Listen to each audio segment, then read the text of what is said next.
Graça e paz. Bom, começamos aí o momento da nossa live. Boa noite, meu querido, minha querida. E eu quero que você aí que encontrou esse vídeo no Facebook, comece a compartilhar, porque terá uma palavra de Deus na sua direção. Uma palavra que vai mudar a tua vida. Uma palavra do trono de Deus. Eu já escutei essa palavra aqui, eu vou te falar, é forte, é forte. Grava essa palavra, ouça essa palavra, que eu vou chamar aqui o pastor Rodrigo, um homem de Deus, meu amigo, meu discípulo, alguém que eu posso referenciar como uma pessoa que vive uma essência de Deus. Então nós vamos aqui orar, né, Rodrigo? Orar por quem está assistindo e orar para que Deus te use poderosamente, como Deus tem te usado, em nome de Jesus, tá bom? Pai, em nome de Jesus, eu entro na sua presença agora, apresentando a vida do teu filho, para que ele, como uma ferramenta afiada nas suas mãos, toque em cada coração, em cada alma e em cada vida que está aqui escutando a palavra do Senhor. Em nome de Jesus, Pai, que cada vida que está desse outro lado desse telefone, tablet ou de uma televisão, seja edificado, seja fortalecido pela palavra poderosa do Senhor, em nome de Jesus. Amém e amém. Que Deus te use, Rô. Shalom. Vamos lá. Graça e paz, povo de Deus, povo que está em casa. Mais uma live aqui que a gente vai trazer para edificar o seu coração. Primeiramente edificou a minha vida, né? E agora vai edificar você. Principalmente nesse momento que a gente está passando. A gente está vendo um momento de flexibilização que a gente está assistindo nos noticiários aí no estado de São Paulo, no Brasil, que tem acontecido. Mas se você ainda está em casa, é algo que eu queria trazer como uma introdução para a gente, que é um apanhado de toda a palavra, para a gente ter um entendimento bacana do que a gente está vivendo e o que a gente pode trazer de mudança para as nossas vidas. Você que ainda está em casa, em quarentena, você que ainda não entrou nesse comércio de flexibilização, você que está trabalhando por meio período, né? Porque tem empresas que estão abrindo agora das 11 às 3 da tarde, quem trabalha no shopping das 6 às 8 da noite, não estou tão inteirado nessa questão de horário, mas o que eu quero dizer para você que muitas vezes nós sabotamos a nossa alma, nós nos enganamos ou tentamos nos enganar com desculpas que nós colocamos na nossa mente, no nosso subconsciente. Então, quem nunca falou que o problema de buscar a Deus seria a falta de tempo? Então, eu não estou te julgando, porque eu creio que isso já passou na mente de todo mundo e eu creio que muitos já oraram também, falaram assim: Deus, se eu tivesse mais tempo, eu buscaria mais o Senhor. Então, nesse momento de quarentena, a gente vê, principalmente porque nessa palavra de hoje, eu gosto muito dessa questão da gente se avaliar. É uma coisa que os meus discípulos sabem disso. Quando eu trago uma palavra, um discipulado, eu falo muito sobre se autoavaliar, sobre a avaliação, sobre se lançar sobre a palavra de Deus. E muitas vezes é isso que acontece, porque o problema muitas vezes não é tempo, mas o problema é o interesse. Por que a gente fala isso? Hoje, no atual cenário que nós temos visto, muita gente ficou em casa. E se a gente fosse ver por falta de tempo a questão de buscar a Deus, a gente veria crente voando na carruagem de fogo. E não é isso que está acontecendo. A gente tem sentido uma dificuldade em discípulos, em membros, não somente dessa igreja, mas em outros ministérios, na questão das lives, das pessoas que entram para ver as lives, uma diminuição de interesse. Então as pessoas têm se esvairando, as pessoas têm saído da presença de Deus, saído do foco de Deus, porque o problema não é o tempo, o problema é a parte do interesse. E não somente isso, eu escutei isso de um teólogo, em uma entrevista que ele estava dando para um canal, eu não lembro, não sei o nome, ele é arqueólogo e teólogo, se eu não me engano é Rodrigo o nome dele. E fizeram uma pergunta para ele sobre cultura, e ele falou algo muito interessante, que é o que nós temos vivido nos dias de hoje, principalmente nos jovens e nos cristãos mais novos, né? Porque o problema não é a cultura, foi a resposta que ele deu para o entrevistador. Ele falou assim: o problema hoje nos nossos jovens, no povo de Deus, não é a falta de cultura, mas o excesso de cultura inútil. Então, um entretenimento que não edifica. E muitas vezes é isso que nós temos visto nos dias de hoje de pandemia. Então, se você hoje ainda está de quarentena, se você hoje ainda tem vivido aí um período mais extenso dentro da sua casa, use esse tempo para que você busque ao Senhor, lance fora todas as decisões negativas, todas as desculpas, aquilo que sabota o seu aproximar com o Espírito Santo, com a presença de Jesus, o nosso Deus, e veja um crescimento significativo. Por que eu estou abrindo essa palavra nesse contexto? A gente vai entender, eu gostaria que você abrisse sua palavra em Romanos capítulo 7, a partir do versículo 15, Romanos capítulo 7, a partir do versículo 15, nós vamos ler até o versículo 25, nós vamos ler um pouquinho, porque crente tem que ler a palavra de Deus, e um dos problemas também é a falta de tempo que muitas vezes nós temos, mas hoje, se fizesse uma pergunta para você, quanto da Bíblia você leu nesse período de quarentena? Então não é um confronto, mas é uma palavra avaliativa, é uma palavra que você tem que trazer no seu coração e não desprezar. Pode soar como uma repreensão, mas aquele que é sábio toma como uma palavra de vida. Então, abra comigo em Romanos capítulo 7, a partir do versículo 15. Vou dar um tempinho para você, porque nós precisamos interagir. Sinta-se na igreja, interaja conosco, abra sua Bíblia, pegue a sua Bíblia física, se você está no seu celular, no tablet, e você tem a sua Bíblia digital. Se você não tem uma Bíblia física, compra uma Bíblia física. Nós estamos em um país que a Bíblia é muito baratinha, a gente consegue Bíblia por R$5.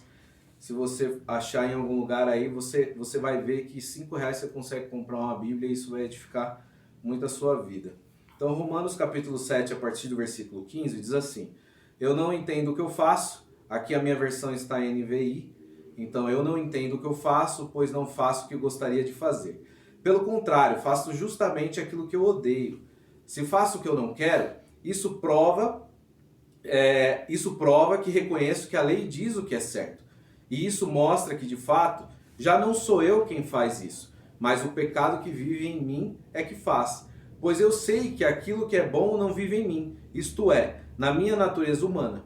Porque mesmo tendo dentro de mim a vontade de fazer o bem, eu não consigo fazê-lo. Pois não faço o bem que quero, mas justamente o mal que não quero fazer é o que eu faço. Mas se faço o que eu não quero, já não sou eu quem faz isso, mas o pecado que vive em mim é que faz. Assim eu sei que o que acontece comigo é isto: quando quero fazer o que é bom, só consigo fazer o que é mal. Dentro de mim eu sei que gosto da lei de Deus, mas vejo uma lei diferente agindo naquilo que eu faço. Uma lei que luta contra aquela que a minha mente aprova. Ela me torna prisioneiro da lei do pecado que age no meu corpo. Como sou feliz! Quem me livrará deste corpo que me leva para a morte? Que Deus seja louvado, pois Ele fará isso por meio do nosso Senhor Jesus Cristo. Portanto, esta é a minha situação. No meu pensamento eu sirvo a lei de Deus, mas na prática sirvo a lei do pecado. Então só até aqui, Romanos capítulo 7, do versículo 15 ao 25. Depois, se você quiser meditar nessa palavra também na sua casa, você volte. Essa é a facilidade, né, de uma live que fica gravada no YouTube ou no Facebook. Você volta e medita nas palavras que chamaram a atenção da sua pessoa. Então, aqui o apóstolo Paulo, ele não quer justificar a pessoa continuar pecando sem mudança. Então, ele não quer justificar a pessoa, mas sim justificar o pecado. O que isso quer dizer? É quando Jesus Cristo vem, morre na cruz pelas nossas vidas, verte todo o sangue dele pelos nossos pecados, fazendo com que o quê? A culpa saia das nossas costas. Fazendo o quê? Tirando a paralisação. Porque o que acontece? Ninguém sente vontade de vir para a igreja quando peca. Ninguém sente vontade de falar com a sua liderança, com os seus líderes, com os seus pastores, apóstolos, quando alguém peca. A intenção do coração de quem peca é se esconder, como aconteceu com Adão. Então aqui, muita gente usa esses versículos. Essa é uma introdução que eu queria trazer para vocês, porque existem muitos cristãos que usam essa palavra para se manter na iniquidade, que é o quê? A pessoa que vive na prática do pecado e muitas vezes flerta com a santidade. E o cristão ele precisa ser ao contrário, né? Eu preciso viver na santidade e se caso eu pecar, eu tenho o sangue de Jesus que faz com que eu não me paralise. Então, se você pecou e você se sente culpado, nessa introdução para que você entenda, não se sinta culpado, porque Jesus já tirou toda essa culpa das suas costas. O sangue dele lava a sua vida. Então, volta para Cristo, volta para a presença de Deus, que ele tem saudade e ele quer a sua vida. E você que já está na presença de Deus, não use esses versículos de Paulo, porque Paulo ele estava se expondo, ele estava explicando que dentro dele habita um pecado, mas só que com a essência de Jesus há uma transformação. E não somente uma transformação, não há uma paralisação caso ele peque, porque ele reconhece isso. Mas nessa palavra eu quero trazer para vocês 3 pontos para um crescimento da sua vida, que eu quero conversar com vocês aqui nessa live. E o primeiro ponto é o quê? Eu preciso ter um desejo de mudança.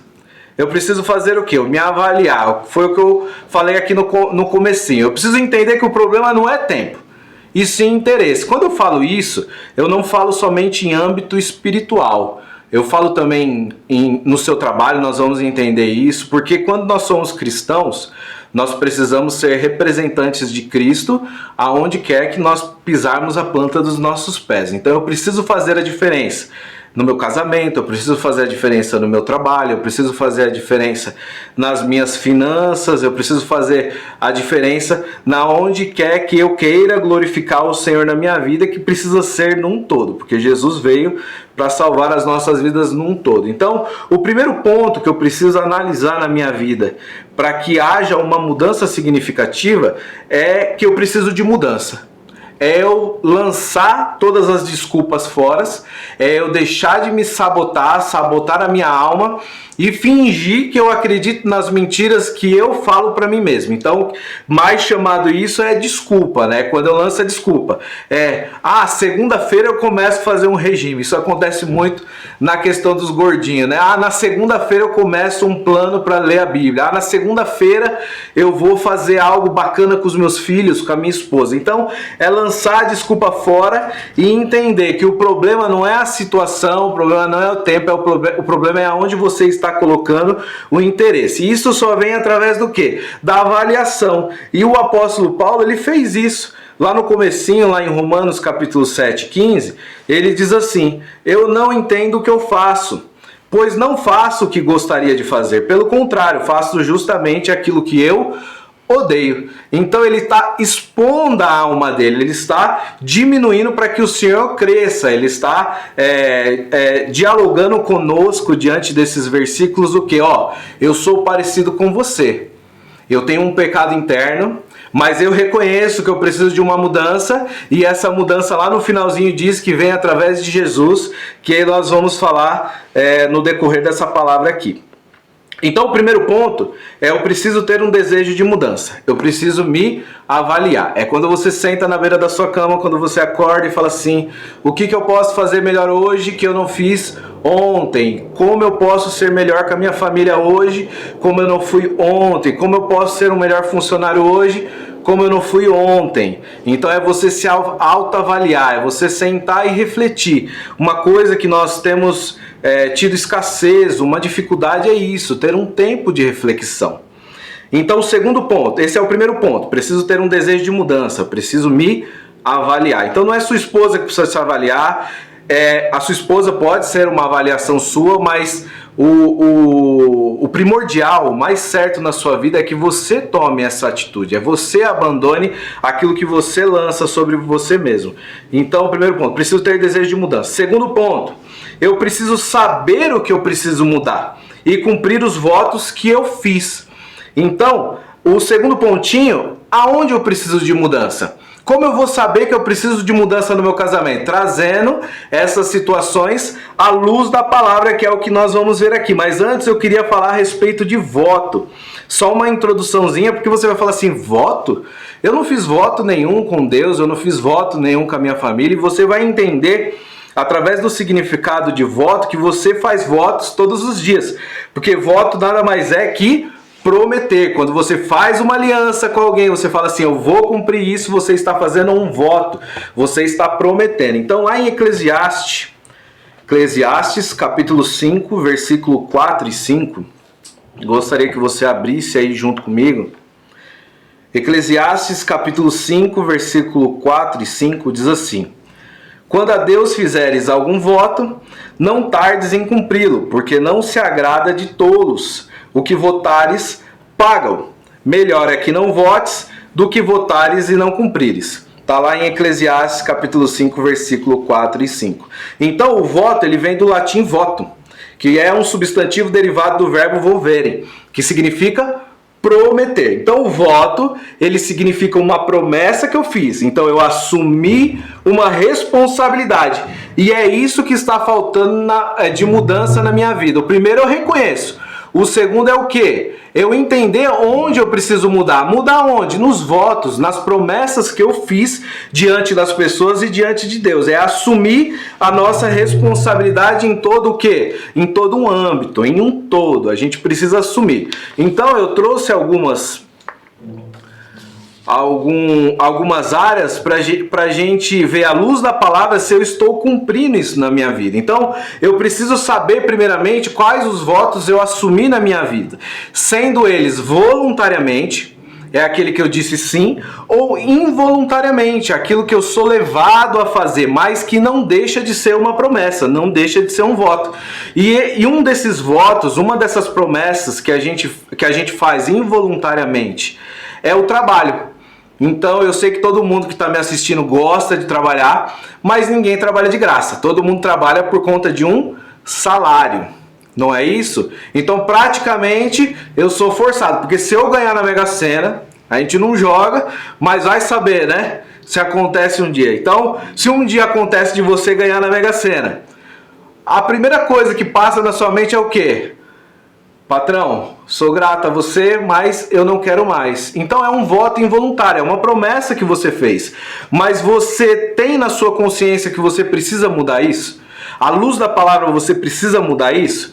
E é isso que eu quero mostrar para você. Lá em Colossenses capítulo 3, versículo 23, diz assim: e tudo quando fizerdes, trazei-o de todo o coração, fazei-o de todo o coração, como ao Senhor e não aos homens. Vou ler de novo aqui. E tudo quanto fizerdes, fazei-o de todo o coração, como ao Senhor e não aos homens.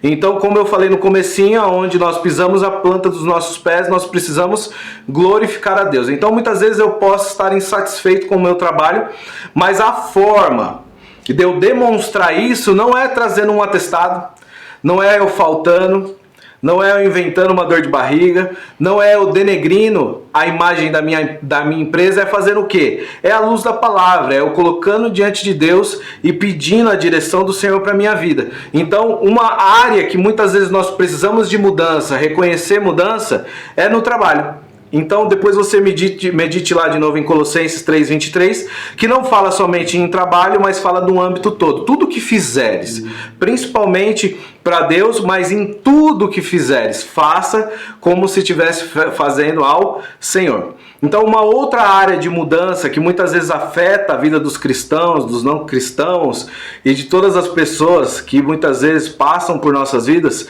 é o casamento. Então eu preciso de uma mudança no meu casamento? Será que essa é uma área que eu preciso mudar na minha vida?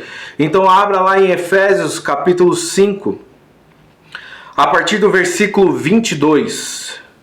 Efésios capítulo 5, a partir do versículo 22, nós vamos ler até o 26, nós vamos ver uma palavra onde indica um posicionamento de uma esposa que está conforme a palavra e de um marido que está conforme a palavra. Diz assim: vós mulheres, sujeitai-vos a vossos maridos como ao Senhor, porque o marido é a cabeça da mulher, como também Cristo é a cabeça da igreja, sendo ele próprio o salvador do corpo.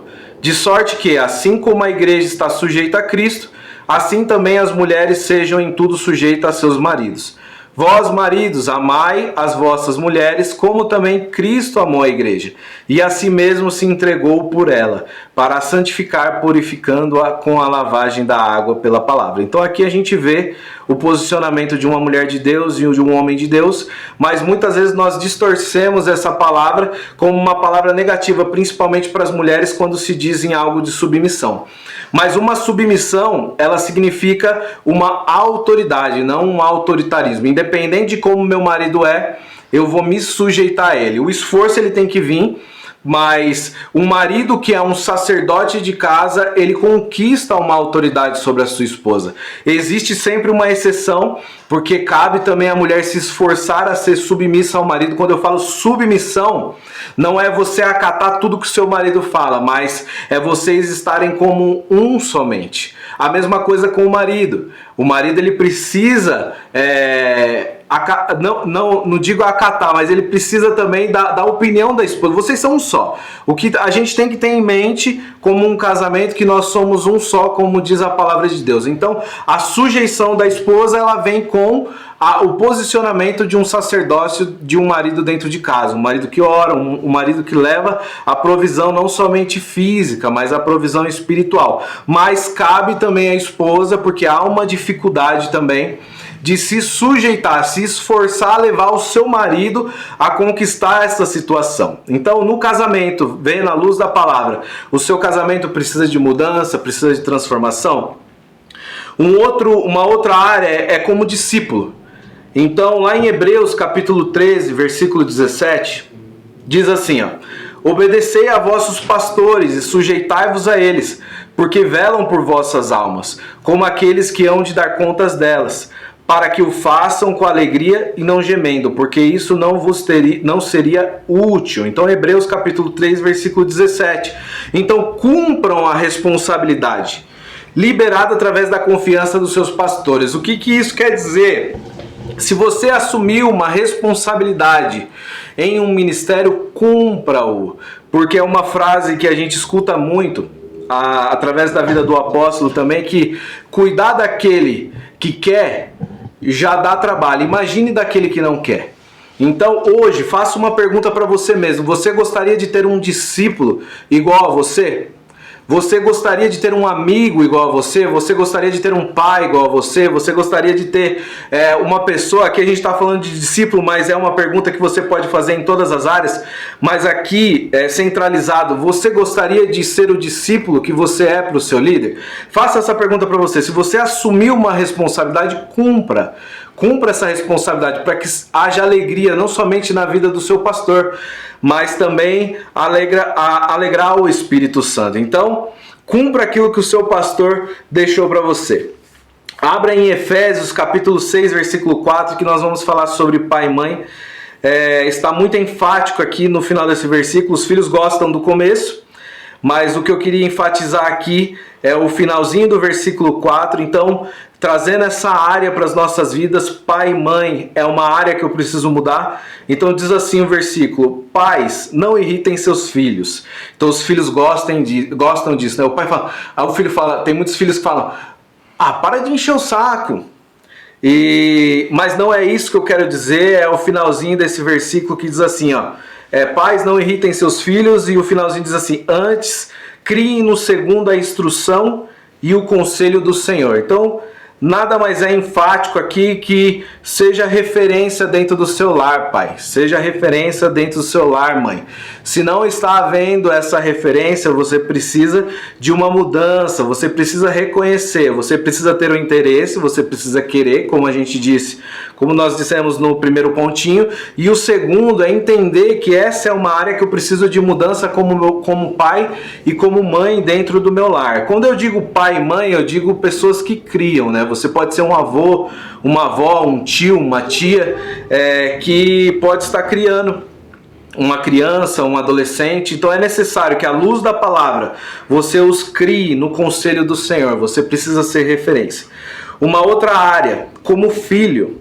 Então é uma área que os pais gostam muito quando é ministrado, é como filho, mas todo mundo é filho. Então, independente se você não tem pai e mãe, você é um filho espiritual de alguém. você é um filho de coração de alguém, você é um filho de Deus e é necessário que nós nos portemos com responsabilidade diante dessa área. Eu preciso entender se eu preciso de mudança nessa área. Quando eu falo de mudança, isso daí é um benefício próprio para nós mesmos. Só saindo um pouquinho aqui, um ganchinho para a gente entender. Quando eu falo de mudança, quando Deus ele falou para Abraão, sai da sua terra, da sua parentela, para o lugar onde eu te mostrarei, existe uma versão da Torá que diz assim, a versão da Torá diz assim, Abraão, saia para você mesmo. Isso quer dizer o quê? Que o maior beneficiado de eu andar nos caminhos de Deus, de eu andar nos conselhos de Deus, de eu andar conforme aquilo que Deus quer para a minha vida, traz o quê? Uma colheita sobre a minha vida. Eu sou o maior beneficiado por isso. Então, muitas vezes o diabo pode jogar na sua mente, mas por que eu preciso mudar tudo isso? Por que eu preciso me esforçar em todas as situações? Porque você é o maior beneficiado e se não disser, o único beneficiado de todas essas situações. Então, como filho. Então, todos nós somos filhos. Então, abre lá em Provérbios capítulo 13, versículo 1 somente, que diz assim: o filho sábio atende à instrução do pai, mas o escarnecedor não ouve a repreensão. Existem provérbios também que fala que o sábio ele aceita, ele ama a repreensão. Então um bom filho ele faz o quê?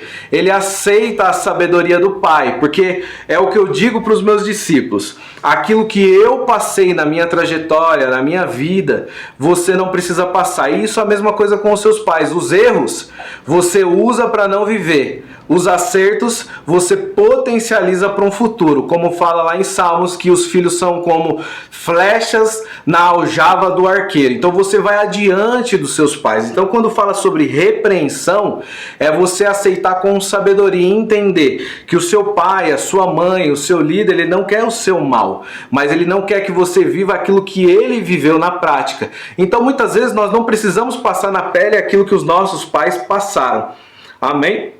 Provérbios capítulo 28, versículo 7, diz assim: o que guarda a lei é filho sábio, mas o companheiro dos desregrados envergonha a seu pai. Então o que guarda a lei é filho sábio. Quando fala assim, o que guarda a lei, mas o companheiro dos desregrados é aquele que não se habitua, é aquele que não anda conforme regras, porque não tem princípios. Ele envergonha seu pai. Um dia ele é de um jeito, um dia ele é de outro. Ele não tem uma visão de futuro, porque qual que é a alegria de um pai? Como a gente falou de Salmos, é ele pegar você com os ensinamentos, acertos e erros dele e jogar você adiante. Por isso que muitas vezes um pai enche a boca e fala assim: nossa, meu filho entrou em uma faculdade. Nossa, o meu filho está trabalhando. Nossa, o meu filho é um sacerdote dentro da casa dele. É um bom pai, é um bom marido. Por quê? O pai ele quer isso. Ele não quer que você ande sem princípios. Ele não quer que você ande desregrado daquilo que ele passa para você. Ele não quer que traga somente vergonha, mas ele quer que você cresça também. Efésios capítulo 6, versículo 1 e 2, diz assim: vós, filhos, sede obedientes aos vossos pais no Senhor, porque isto é justo. Honra teu pai e a tua mãe, que é o primeiro mandamento com promessa. Quando fala assim, obedientes aos vossos pais no Senhor, isso quer dizer que você não precisa aceitar aquilo que o seu pai faz e ficar somente quieto e fazer aquilo que ele faz, aquilo que é de erro, mas sim aquilo que é de acerto, aquilo que ele faz no Senhor, aquilo que é princípio de ensino para você. E um princípio com promessa que é honra teu pai e a sua mãe, que é um princípio, é um mandamento com promessa. Então isso quer dizer, honra teu pai e a tua mãe, se ele for bonzinho? Não. Honra teu pai e a tua mãe. Então esteja disposto, esteja presente, seja uma referência para que você honre os seus pais. E por último,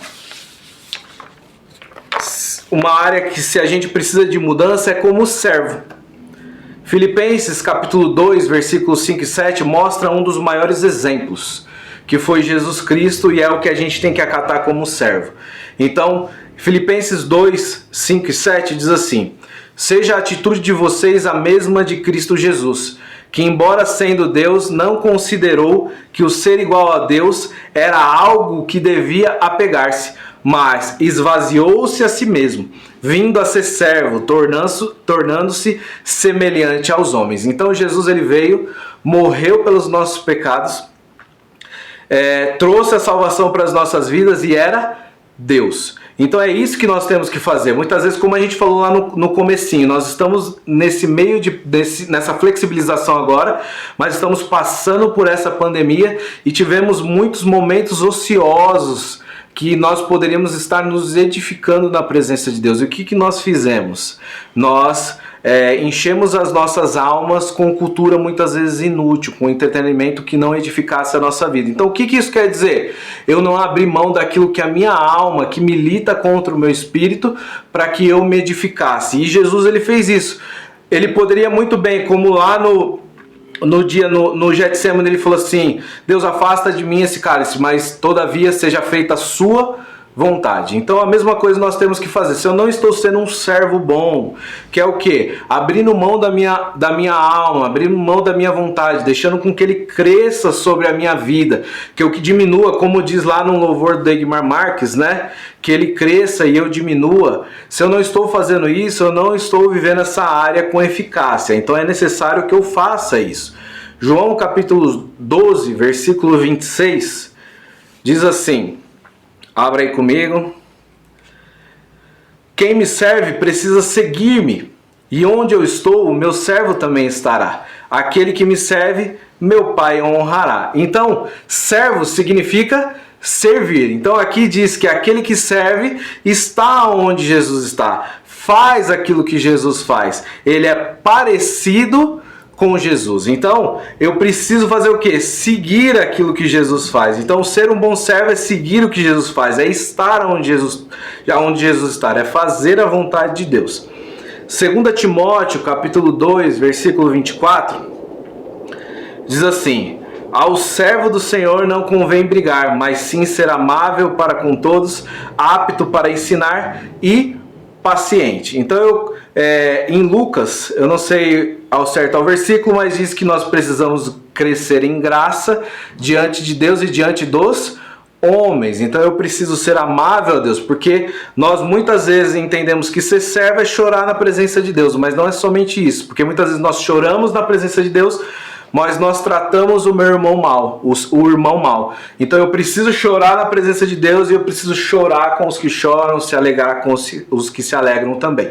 Então esse foi o segundo ponto, eu entender o que eu preciso de mudança. Então eu trouxe mais ou menos aquilo que o Espírito Santo colocou no meu coração, que seria as áreas com mais dificuldade de mudança, aquilo que nós precisamos deixar com que a palavra nos envolva. E o terceiro e último ponto, que é o desfecho dessa palavra, porque muitas vezes pode estar dando um nó na sua cabeça e você falar assim: Rodrigo, eu entendo que eu preciso de mudança, eu sei que eu preciso de mudança, mas eu não consigo essa mudança. Então, você pode até querer, como eu disse aqui, você pode até querer, você pode até saber, e você pode não conseguir, como a maioria das pessoas, principalmente em áreas que o pecado feriu a sua alma, e isso é normal, isso acontece com todo mundo. Isso acontece comigo, isso acontece com apóstolos, isso acontece com todo o povo cristão.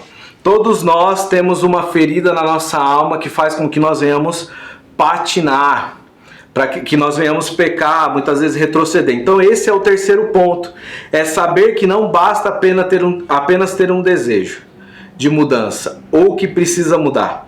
Precisamos de Jesus. Então vamos voltar lá no versículo de Romanos, capítulo 7, a partir do versículo 16, que nós vamos ver uma instrução de Paulo, e nós vamos discorrer isso daqui até o versículo 25, que nós vamos entender a chave, não somente para entender, e não somente para saber o que precisa mudar, mas o como mudar, que diz assim: se faço o que não quero, Romanos capítulo 7, a partir do versículo 16.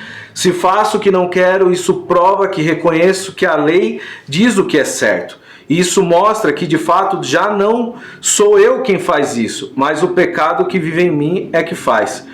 Pois eu sei que aquilo que é bom não vive em mim, isto é, na minha natureza humana. Porque mesmo tendo dentro de mim a vontade de fazer o bem, eu não consigo fazê-la. Então aqui o apóstolo Paulo, ele reconhecia isso e sabia o que precisaria. E depois nos outros versículos, a partir do versículo 24, ele diz assim: quem me livrará deste corpo que me leva para a morte?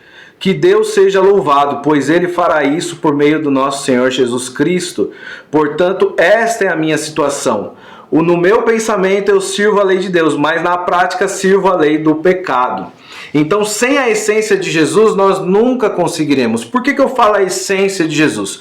O apóstolo Pedro, quando negou a Jesus e estava lá diante daquela fogueira, creio eu que estava frio, ele estava diante daquela fogueira, aquela pessoa, e uma pessoa olhou para ele e disse assim: você é um deles, você fala como eles, você se porta como ele. Então, a essência de Jesus, mesmo Jesus pecando, mesmo Pedro pecando, havia uma essência de Jesus emanando da vida dele, na forma de falar, na forma de se portar. Por quê? Ele se relacionava.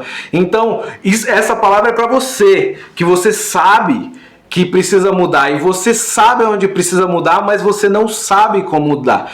A mudança, ela vem através do relacionamento, porque através do relacionamento nós recebemos a essência de Jesus. E nós vemos isso em João 14,6, porque nós entendemos essa palavra muitas vezes como uma palavra de salvação, uma palavra onde nós vamos até a glória de Deus, que diz assim em João capítulo 14, versículo 6.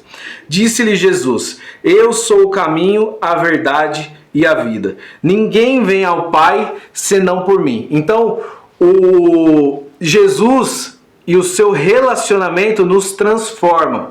Através do quê? Do sangue dele. Que faz o quê? Me livra do pecado, me livra da culpa. Para quê? Para evoluir. Porque é isso que nós precisamos entender. O sangue de Jesus não veio justificar as pessoas, mas veio justificar o pecado, para que não paralisasse as pessoas no medo, na frustração, no temor, na questão da vergonha. Nós precisamos entender essa situação, entender que é através do relacionamento com Jesus que nós adquirimos a essência. Enquanto mais eu passo tempo com Jesus, mais as minhas lutas elas são sanadas. Por quê? Jesus, ele tem libertação para mim e para você. Jesus, ele tem cura para mim e para você, e principalmente ele tem a salvação para mim e para você. É isso que nós precisamos entender. Então eu trouxe do primeiro ponto, segundo ponto, até o terceiro ponto, para quê? Para que você refletisse. E muitas vezes você fazer uma pergunta para você mesmo e você falar assim: Rodrigo, eu entendo que eu preciso de mudança, eu sei aonde eu preciso mudar, mas eu não sei como fazer isso. E agora você sabe que é o quê? Se relacionar com Jesus. Quando eu falo se relacionar, não é uma oração de petição, não é uma oração de intercessão, que muitas vezes nós vemos cristãos sem a presença de Deus, fazendo as coisas no automático também. E por quê? Esqueceram aquele momento de colocar um louvor e meditar. A vida é tão corrida, o trabalho é tão corrido, às vezes eu chego tão tarde de casa do trabalho, e às vezes eu sequer sento na minha cama, coloco um louvor e falo: Senhor, esse momento eu dou para o Senhor. Porque muitas vezes a gente pensa que um sacrifício é muitas vezes algo monetário, um sacrifício às vezes é se doar de alguma forma, mas nos dias que nós estamos vivendo hoje, um sacrifício para Deus é dar um momento na presença dele. Porque hoje nós estamos vivendo em um momento tão corrido, onde nós adquirimos muitas doenças psicossomáticas que afetam, como a depressão, a síndrome do pânico, e muitas vezes isso pode ser descartado com um relacionamento e adquirindo a essência de Jesus. Então, não estou descartando um psicólogo, um psiquiatra, mas eu sei que o meu Jesus, ele é tudo isso. Nós precisamos fazer isso, porque muitas vezes eu me abro com um amigo, eu me abro com um psicólogo e me esqueço que eu tenho a presença de Deus para fazer isso. Então, que a partir de hoje você saiba que você precisa de mudança, que você reconheça as áreas que você precisa de mudança, mas principalmente você entenda que principalmente as marcas que você tem na sua alma, que são as maiores dificuldades que você tem, isso só é sanado quando a essência de Jesus vem sobre a sua vida. E essa essência, ela vem através do quê? De um relacionamento, de uma rotina. Como a gente leu aqui nos Filhos, deixa eu ver aqui se eu acho aqui de novo, na parte dos Filhos, onde fala assim: Provérbios capítulo 28, versículo 7. O que guarda a lei é filho sábio, mas o companheiro dos desregrados envergonha seu pai. Então não seja um desregrado. Abra mão da sua vontade, seja um bom servo. Você vai ser o maior beneficiado de se relacionar com o Senhor, trazendo a essência dele para você. Então Deus, ele tem libertação para as nossas vidas, ele tem libertação para a sua vida. Deus, ele tem cura física e ele tem cura emocional para a sua vida e principalmente a salvação. E é através dessa palavra que eu quero convidar você a entregar a sua vida para Jesus. Como diz lá em Romanos capítulo 10, versículo 9, se eu não me engano, diz que sua boca confessares e com o seu coração creres que Jesus morreu e ressuscitou dos mortos, será salvo. Então eu quero te convidar através dessa oração a que você repita comigo e você entregue a sua vida onde você está, na sua sala, no seu quarto, no banheiro, no seu trabalho. Você somente feche seus olhos. Se você não puder fechar os seus olhos, apenas repita e entregue o seu coração a Jesus Cristo. Você que está afastado dos caminhos do Senhor, esse é o momento para você voltar para a presença de Deus. Você que não sabia como trazer mudança para a sua vida, você fala assim: meu, o que o pastor falou, ele tem razão, eu sei que eu preciso mudar, porque isso é o que nós escutamos de muitas pessoas que saíram da presença de Deus. Eu sei que eu preciso voltar para Deus, eu sei aonde eu preciso mudar, mas eu não tenho forças, eu não sei como fazer isso. E hoje você sabe, você precisa. Comece com 5 minutos, comece com 3 minutos, comece com um louvor. Apenas se dispõe a estar na presença de Deus, a se relacionar com Ele e a adquirir a essência dele. Então, nesse momento eu gostaria que você aceitasse ao Senhor como único, suficiente Salvador, que você voltasse para os caminhos do Senhor, que através dessa oração o Senhor venha com cura, com libertação sobre a sua vida, com restauração e com salvação sobre você, em nome de Jesus. Então eu gostaria que você fechasse seus olhos junto comigo e repetisse essa oração. Você que não pode, apenas repita essa oração comigo, repita no coração essa oração comigo e volte para os caminhos do Senhor em nome de Jesus. Então repita comigo assim: Senhor Jesus, eu te aceito como meu Senhor e meu Salvador. Escreve meu nome no livro da vida, salva minha família, me tira do pecado, me traz mudança através da sua essência. Glorifica o seu nome através da minha vida, em nome de Jesus Cristo. Eu acredito que o Senhor morreu naquela cruz pelos meus pecados e verteu todo o seu sangue para que não houvesse culpa sobre mim, mas para que toda cédula que era contra mim fosse rasgada e eu me tornasse livre, livre de entender que em mim, como Paulo disse, habita o pecado, mas o sangue de Jesus me faz livre para construir, para ser edificado e trazer uma mudança que glorifica ao Senhor em nome de Jesus. Pai, em nome de Jesus, eu agradeço ao Senhor por essa live. Eu peço para que o Senhor abençoe a todos que estão assistindo, Senhor, que seja uma semente, essa semente não venha a ser roubada, Senhor, por nenhum espírito maligno. Que toda mentira do inimigo, Pai, lançada sobre a mente dos seus filhos, caia por terra em nome de Jesus Cristo. Espírito Santo, visita cada casa, visita, Senhor, esse lar, visita essas áreas que precisam de transformação. Coloca o desejo no coração dessa pessoa, desse homem, dessa mulher, desse jovem, para estar na sua presença, se relacionar contigo, Pai, para que haja transformação e haja um crescimento em todas as áreas, seja ela espiritual, familiar, Pai. Restaura casamentos, Senhor, em nome de Jesus Cristo, Senhor. Restaura a vida espiritual. Restaura, Pai, a integridade física e emocional do seu filho e da sua filha, desse jovem, em nome de Jesus Cristo. Traz libertação, Deus, em nome de Jesus, para essa vida agora, Senhor. É um decreto. Nós lançamos, Senhor, nesse lugar, em nome de Jesus Cristo, Pai, porque a sua palavra diz que tudo aquilo que pedimos em seu nome, ali o Senhor faria. Senhor, que haja salvação nesse lar, em nome de Jesus. Amém. Glória a Deus.